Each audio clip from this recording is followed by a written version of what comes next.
Questions always bring about more questions. At least that's the case in The Promised Neverland. There was not a lot in terms of our characters this episode. The closest we came to getting a better understanding of one of our characters was Sister KRONE, but I'll speak more on that when we cover how this episode did as an adaptation. There was, though, a lot, and I mean a lot of information given to us, and there was one big piece of information that made one thing become very evident to me, and that's how dream-crushing of a series this is. From the get-go, these kids growing up in these farms are led to believe that they are able to dream and have aspirations that surpass their time here at this home. No dream here can coexist. The dream of becoming this house's mama, the dream of remaining this house's mama, the dream of abandoning it all in the hopes of survival and a better world. Only one of these may be fulfilled. Even Emma, whose dream is so careless, her dream was to stay at Gracefield forever. Even that comes at a price. Emma, in order to fulfill that dream, has to put aside her pride and morals. As we are told what is probably one of the biggest pieces of information given to us this episode, and that's how someone, specifically a female, is able to become a mama. Emma is well on her way to being able to fulfill her dream as she scores really well on her exams. All that's missing is a recommendation from Isabella. But now, Emma knows that fulfilling that dream comes with watching her family die off one by one, and she also has to do what Mama has been doing her whole life, and that's continue living. Continue raising these children with nothing but hope in their eyes and love in their hearts, and quietly send them to their deaths.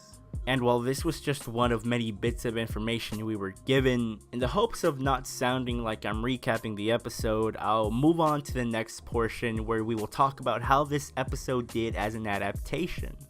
This episode actually didn't cover much. About 3 chapters got covered, which is pretty standard with The Promised Neverland this season, and those chapters were adapted pretty accurately. Because much like the episode itself, those chapters 20 to 22, were very, very info heavy. Sister KRONE's and the children's talk in the forest is essentially an entire chapter. Sister KRONE's discussion with Emma and Norman is also an entire chapter, besides the exclusion of some things I believe they'll adapt in the next episode, and the entire bit of Sister KRONE looking for and finding evidence substantial enough to not only get the elvish children of Gracefield shipped out early, but also evidence substantial enough to validate getting rid of Isabella as the mama of Gracefield is also an entire chapter. There has been a lot of talk recently on how this anime adaptation is a good adaptation of the source material but fails in some aspects, therefore not making it as good as an adaptation it could be. And I agree with a lot of these opinions, a lot of which are centered around the exclusion of our characters' inner dialogues, the mind games that are actively going on between our characters, and most importantly to me, how Cloverworks doesn't really do much with Demizu Posuka's artwork, something that could very well play a bigger role the deeper we dive into this series. However, I do want to acknowledge the good this series does when it enhances my viewing experience. I know this series. I'm currently caught up with all 124 chapters that are currently out at the moment, and I'm rereading the manga for the sake of these videos. I know every little plot twist and every page turn scare, and I still manage to experience the tension a lot of these scenes carry. And I'm able to appreciate the things they add. For example, everything they've added to Sister KRONE, and I'm really surprised to hear that people think that Cloverworks is going too far with Sister KRONE's actions and mannerisms.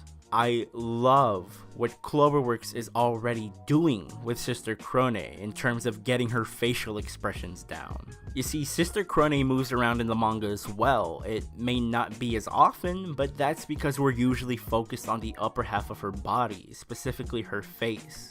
What the anime has done with her character has just enhanced my initial feelings of Sister KRONE, and she will always be one of my favorite characters in this story. Yes, Sister KRONE seems insane, because she is, but she's honestly just filled with excitement at the prospect of living out her dream.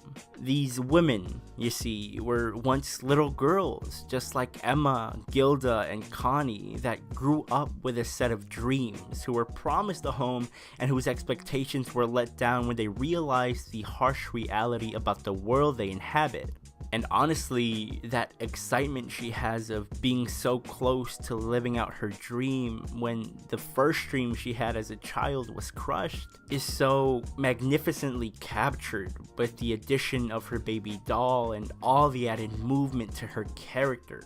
Both of those additions show just how long she's been dreaming about this, how long she's wanted this, and how anxious she is to meet her goal. But did Sister KRONE get outplayed by Isabella? Is this checkmate? Will Sister KRONE have to say goodbye to her dream of one day being the mother to all of these children at Gracefield? If you're an anime only, let me know your answers to these questions and any other thoughts or predictions you have. And if you're a manga reader, let me know how you felt Cloverworks adapted this episode.